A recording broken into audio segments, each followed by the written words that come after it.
Kuptimi i besnikërisë. Një djalë i telefonoi shokut të tij dhe i tha: "Nëna ime është e smurë dhe nuk kam para për ilaçe." Shoku i tij ju përgjigj: "Në rregull, shoku im, më telefono pas një ore." E telefonoi pas një ore, telefoni i tij ishte i fikur. U përpoj të lidhej me të disa herë, por më kot, derisa u lodh nga përpjekjet. Filloi të kërkoj dikë që mund t'i jepte hua për ilaçet, por nuk gjeti askënd. E ndjeu sikur e gjithë bota ishte ngushtuar përreth tij dhe se universi nuk kishte më vend për të.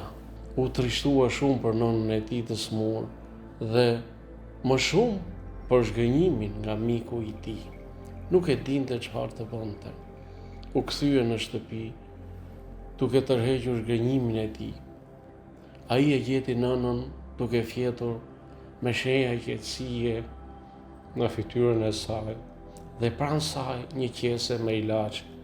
Shkoi te motra e vet dhe e pyeti: "Kush i solli ilaçet?"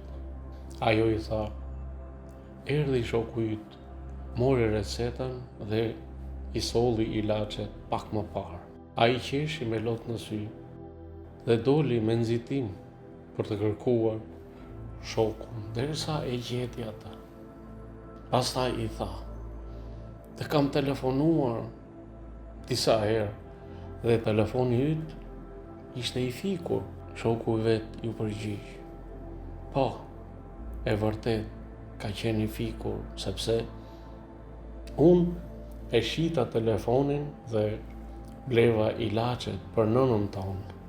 Të njohësh kuptimin e besnikërisë dhe jo të interesit. Ky është nderi i miqësisë.